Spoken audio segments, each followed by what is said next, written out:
povo! Aumenta o som, porque hoje é dia de festejar. Brasil! Olha, eu não sei se eu tô mais feliz que o Brasil ganhou porque a Alemanha foi embora. Desculpa, mas como falei, o 7-1 tá aqui, ó, cravado no peito. Passamos, meu povo. Eu tô no 3-1, mas não deu, deu 2-1. Beleza, tudo certo, vai. Ancelotti, se um dia te critiquei, não lembro. Não lembro. Casimiro, beijo. Virgínio, tu tá arrasando, Virgínio. O Virgínio tá arrasando. E aí, assim, né? Todo mundo aí fazendo a sua parte, menos, né? Paquetá. O Paquetá é uma relação de amor e ódio com o Paquetá, entendeu? Neymar tá lá assistindo de camarote, mas Ancelotti sabe o que faz. Eu acredito no italiano. Agora, no próximo jogo eu te digo se eu continuo acreditando ou não. Mas é isso, meu povo. Vamos lá, Brasil continua vivo, domingo tem jogo. Não. E o presidente do Paraguai? Feriado nacional. Parou o país porque despachou a Alemanha. Concordo com ele. Concordo com ele, gente. Né? Já pensou uma final assim? É possível Brasil e Paraguai na final? É? Zóio, tu acha que é? É? Brasil-Paraguai ou Brasil-Argentina? O que tu preferia? Semi? Não, peraí. Se Brasil pega a Argentina, ai, gente, não sei. Ai, deixa. Vamos por jogo, tá? Vamos vencendo jogo a jogo. Meu pai do céu, tenho muitas dúvidas, muitas. Ó, mas enfim, vencemos, estamos vivos no sufoco, mas vencemos. Tamo lá. Domingo tem jogo de novo. Contra quem? Domingo. Ah, vai decidir hoje. Ah, porque pode ser a Noruega, né? Eu não sei, tá? Não sei se eu prefiro a Costa do Marfim ou a Noruega, porque a Costa do Marfim não tá pra brincadeira. Enfim. Vamos lá. Gente, bora começar o programa que hoje é terça-feira, 30 de junho de 2026, acabando o mês de junho. Estamos literalmente começando o segundo semestre amanhã. Hoje encerra o primeiro semestre de 2026. 6 meses de 2026 passou num piscar de olhos. E que você tenha vivido, que você tenha trazido vida para sua vida e não só sobrevivido. Então, bora lá, tá chovendo. Olha, antes aqui de entrar no ar eu tava bocejando, numa leseira. Mas bora, meu povo, acorda. Acorda daí que eu acordo daqui e vamos junto fazer o muito mais. Hoje é o dia do social media. Gente, social media, até, acho que 5 anos atrás, eu acho, não se entendia muito bem o que era o social media, se falava desse profissional, e agora já temos o dia da mídia social, que revolucionou a comunicação. Esses profissionais do social media também, né, estão transformando a comunicação. E acho que a Cazé TV, gente, hoje é o maior exemplo de como a tecnologia, de como a rede social revolucionou a comunicação e que tem espaço para todo mundo. Quando você é bom, quando você faz com excelência, quando você se propõe a fazer bem feito, você compete de igual para igual no seu segmento e com outros segmentos, né, com a TV aberta, no caso da Cazé, mas quando você faz bem feito, você disputa de modo saudável e ganha relevância, né? A competência te estabelece no mercado, que é bem isso. Quem tem competência e faz com excelência, se estabelece no mercado. Então, e as mídias sociais, os streamings, estão aí provando isso. Porque tem tantos canais de streaming, tem tanta gente transmitindo o jogo pelo YouTube e tal, mas quem que está... Óbvio, teve investimentos e tudo, mas os investimentos só vieram por quê? Porque eles faziam bem feito, porque eles começaram pequenos. Gente, Cazé, o meu filho assistiu o Cazé fazendo resenha de vídeos na internet e hoje o cara tá aí. E ontem, o que foi isso ontem? Eles zoando com a Globo, indicando filmes para passar na hora do jogo, que só eles iam transmitir do Marrocos com a Alemanha, eu acho que... Não, do Holanda e Marrocos. Foi isso. Acho que foi isso. Então, tipo, sabe... Tem que fazer bem feito, saber fazer e, principalmente, querer acertar e fazer com excelência. Eu acho que é isso. E o social media, ele quando uma mídia social bem feita e um social media que sabe fazer, que entende, com certeza é um veículo de comunicação, porque tudo comunica, né? É uma maneira de comunicar, mas que não compete e, ao mesmo tempo, compete e pode ser relevante ou não, depende de como você faz esse trabalho. Bora, gente, falando em comunicação, falando em maneiras de se comunicar e que tudo comunica. Eu hoje tenho a honra de receber aqui ele, que é escritor, o Ailton Fabre, escritor e CEO. Ele também é, gente, foi indicado e faz parte, está paramentado da Academia Nacional de Letras. Ou seja, o meu português hoje vai ter que ser muito cuidadoso aqui, entendeu? Eu não vou poder falar que nós vai, nós vem. Então, hoje eu tenho que estar aqui mais me policiando, porque estou diante aqui de uma sumidade da literatura portuguesa, da letra, enfim, né? Então, bora lá, porque nós vamos conhecer um pouquinho mais dele. Ele tem um livro, Resiliência, e eu achei muito interessante o título do livro, Resiliência e as suas consequências, porque sim, ser resiliente tem consequências e não ser também. É CEO da BYD, não é o Não. BYD, o carro, ou BID. Bom dia, bem-vindo, prazer te receber. Bom dia, Fabi. É um prazer estar aqui e sou CEO do BID, Business Innovation Day. Business Innovation Day. O que é o Business Innovation Day? É um evento que a gente faz há 6 anos. Esse ano é a 6ª edição. Eu sou de Bauru, interior de São Paulo. E é um evento que a gente reúne empresários, né? Num evento onde a gente fala de tecnologia, empresas de base tecnológica, inovação e network para a gente fomentar o ecossistema de Bauru e região com tecnologia, inovação, onde que a gente junta os empresários para fazerem negócios. Sabe que hoje eu estava entrevistando o presidente do Senai, e ele estava falando de uma profissão, eu achei muito interessante, de pintores que pintam, profissionais que pintam os cascos dos navios, sabe? Olha que interessante, vou chegar lá em vocês. E aí, um robô, o Senai teve que desenvolver uma tecnologia, um robô com uma tecnologia que fizesse esse serviço de pintar o casco dos navios por conta da segurança desses profissionais, que muitas vezes tinham que ficar pendurados e tal, e não era muito seguro. E aí eles fizeram isso, e hoje esse robô é manipulado por técnicos, por profissionais, e a capacidade de atuação do robô é 1000 vezes mais que o ser humano. Mas, ao mesmo tempo, criou uma outra linha de trabalho, que é quem manipula o robô. Então, a tecnologia está tudo linkado hoje em dia, não tem como, né? Ela vai criando novos profissões e vai tirando algumas profissões antigas. É igual a gente pensar na Revolução Industrial. Algumas profissões que eram manuais foram substituídas pela máquina, pela evolução, pelo desenvolvimento das fábricas na época, e agora é a mesma coisa com inteligência artificial.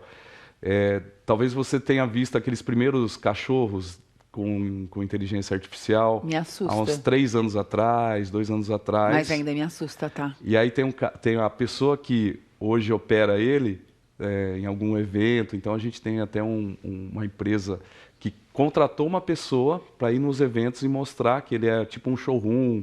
Então, ele leva coisas de tecnologia. E ele contratou uma pessoa e ele registrou, deixou... A profissão dele era operador de Cyberdog. Cyberdog. Cyberdog. Não sei nem se tem KNAI para isso, né? É um cachorro tecnológico, né? Será que já Cyborg. tem KNAI? Vai abrir lá a empresa, o que você... eu sou operador... De Cyberdog. De Cyberdog. Deixa eu procurar o teu KNAI, que não tem ainda, mas vai ter que criar, né? Vai ter que criar a profissão. Mas, ao mesmo tempo, Ailton, você pega e escreve um livro. né? Estamos falando de tecnologia, estamos falando de IA, e aí você tem em mãos um livro de papel, De né? papel. De papel, falando sobre resiliência e as suas consequências. Essa mudança tecnológica, essa adaptação do homem às novas tecnologias, à IA, se não formos resilientes e entendermos essa transformação, vamos ficar para trás? Sim E não. e não.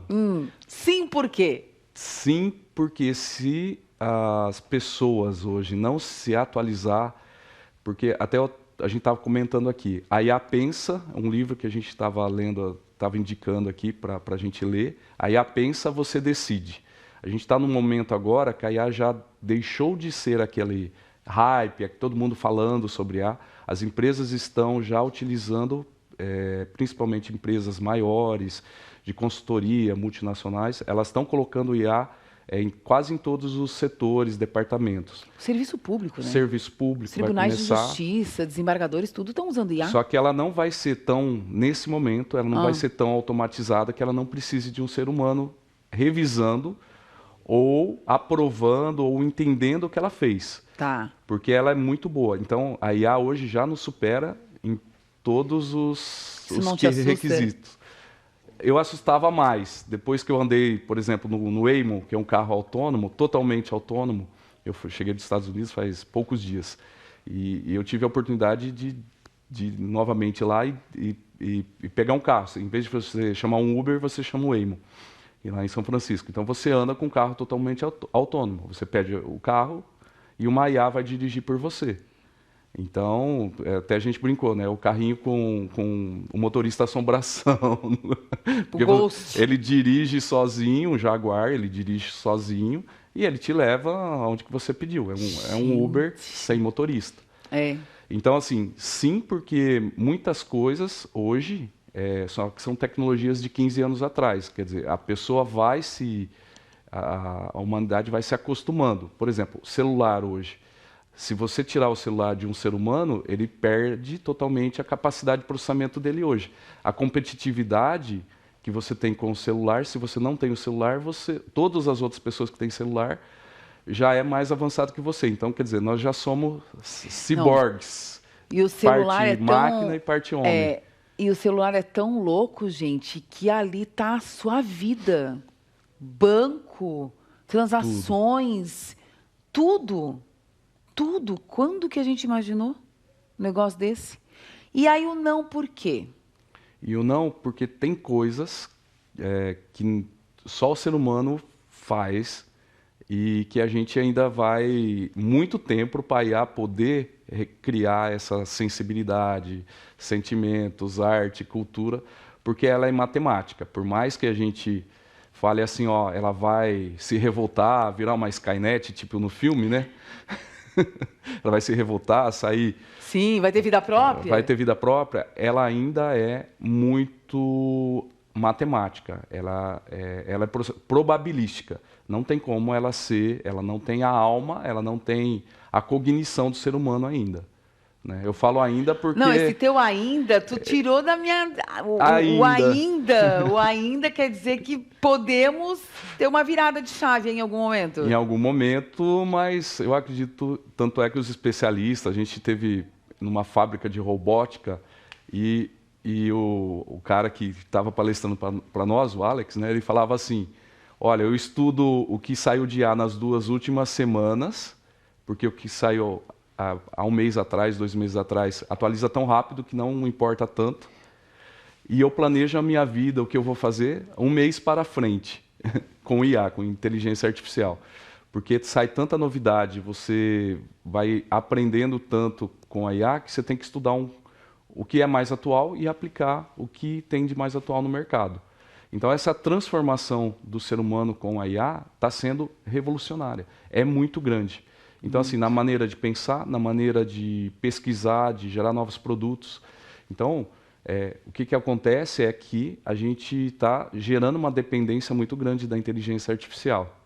Então, cada vez mais, ela vai fazer... Ela já faz parte, né, dos algoritmos da rede social, do YouTube, mas a gente não... era uma IA velada, vamos dizer assim. Como hoje IA a gente fala muito sobre o tema e hypou, né, todo mundo está usando, faz com que ela fique mais transparente para nós. Mas, por exemplo, a inteligência artificial já existe desde os anos 50, 60, que não como ela é hoje, mas sim automatização através de software, né? E algoritmos inteligentes, algoritmos que tomavam decisões sozinhos. A IA foi se modernizando, gente, também, como Exato. a gente. A IA foi se modernizando. Vamos falar do seu livro, Resiliência e suas consequências? Quais são as consequências de sermos resilientes? Esse livro, eu falo um pouco da história do empreendedor, dos desafios, medos, vitórias, sucesso. Então, eu pautei ele um pouco na minha biografia e todos os highlights, insights, vivências que eu tive durante meus 30 anos que eu comecei a empreender. Eu sou formado em tecnologia, em TI, desde 2000, e a partir daí eu tenho uma história de abrir empresa, já fechei empresa, tive falência. Mas hoje você faz parte da Academia Nacional de Letras. Deixa eu ver o seu livro. Você não tem postura de quem já fechou empresa, de que já deu errado. Não, a sua cara é de quem sempre deu certo. Só sucesso, né? Milionário, milhões na conta. Então, nem sempre foi assim. Nem sempre foi assim, Fábio. E aí, resiliência e suas consequências trata disso. Dessa trajetória. Dessa trajetória e muitos insights e muitos aprendizados que durante toda a minha vida empreendedora, essa jornada do empreendedor... Que no Brasil não é fácil. Não é fácil, que eu fui contando em vários capítulos e também fui colocando de uma maneira sequenciada para que o leitor, para quem puder ler o livro, tome como um livro assim, de experiências, de vivências, para ele aprender, né? Como diz é mais fácil aprender com o erro dos outros do que com o seu próprio. Eu tinha uma pessoa que me falava, Fábio, aprenda com meus erros, aprenda com meus erros. Mas eu era novinha, não entendia muito bem isso. Hoje, volta e meia, aprenda com meus erros. Gente, aí eu abri aleatoriamente e olha o que me chamou a atenção, queime as pontes. Todo mundo fala para criar ponte, como é que você está me dizendo para queimar a ponte, homem? Esse é um aprendizado muito, muito legal, Fábio. Significa o seguinte... Quando você toma uma decisão, ou você tem que tomar uma decisão de risco, queimar a ponte significa o seguinte, você tem uma ilha, você vai para aquela ilha e você vai enfrentar um exército. E para você não voltar atrás na sua decisão, então você queima a ponte. Então, essa decisão do general queimar a ponte significa que quando você decide algo, vá em frente. Não desista, não tenha medo. Então, eu decidi empreender, abrir uma empresa. E eu acredito que aquela solução que eu estou dando para a sociedade vai resolver um problema muito grande. Criei uma startup, uma empresa, e a partir daí você não desiste. Você pode até pivotar, mas você tem que queimar as pontes que, por exemplo, se você trabalhava CLT, ou se você estava em alguma empresa, saiu para montar um projeto, e aí você desiste no meio do caminho. Então, queimar a ponte significa isso. Quando você decidir, tenha força, né? Tenha essa resiliência que acredite que vai dar certo. Olha, eu quero chamar aqui para conversa o vereador Eduardo Zanata, que está ali na sala. Eduardo, vem cá, vereador, porque ele é resiliente. Ele trouxe aqui para Balneário Camboriú, ele trouxe para Santa Catarina uma discussão que no Brasil inteiro é ponto assim de muitos debates, que é o uso do cannabis, do canabidiol. E eu não tenho como falar de resiliência sem falar com o vereador. Bem-vindo, vereador Eduardo Zanata. Teve o Seminário Catarinense de Cannabis Medicinal e você, há quanto tempo milita nessa causa, resilientemente, vereador? Fabi, desde 2022, nós começamos a fazer essa discussão aqui em Balneário Camboriú. A gente reuniu as associações de pacientes de fibromialgia, transtorno do espectro autista, Alzheimer, Parkinson. Nós construímos uma minuta de um projeto de lei para que fosse um programa que prevesse não só a distribuição do medicamento em Balneário Camboriú para quem não pode pagar, colocando o óleo de canabidiol dentro da rede especializada de medicamentos aqui do município, mas também promovendo educação e informação para os profissionais da área de saúde, porque tem ainda muito desconhecimento, muito preconceito quanto aos efeitos do óleo de canabidiol em diversas patologias. E aí isso foi em 2022, 2023 nós organizamos uma reunião pública que foi lindíssima, plenário lotado, eu estive aqui conversando com vocês e nós protocolamos o projeto que foi aprovado, infelizmente na época foi vetado pelo prefeito, mas a gente teve uma vitória política, quando eu falo, não passou no legislativo, o veto, a gente não conseguiu derrubar, mas a vitória política foi que a gente pautou esse tema na nossa comunidade. E a partir disso desenvolvemos um projeto, 24 mulheres da Associação de Fibromialgia de Balneário Camboriú e Camboriú, junto com a Santa Cannabis, recebem esse óleo desde então, está sendo acompanhado por especialistas, um relatório por um pesquisador da Universidade da Integração Latino-Americana em Foz do Iguaçu, e aí construindo com a Fiocruz a importância desse debate aqui em Santa Catarina, nós conseguimos realizar na semana passada o primeiro seminário catarinense de cannabis medicinal, que aconteceu no auditório da Univale aqui em Balneário Camboriú. Para ver, nós estamos falando de inteligência artificial, nós estamos falando de resiliência, nós estamos falando de assuntos que parecem desconexos, mas que no frigir dos ovos está tudo interligado, porque precisa de informação, precisa de entendimento, precisa de tecnologia, tem a Fiocruz envolvida, tem a sociedade, tem a comunidade.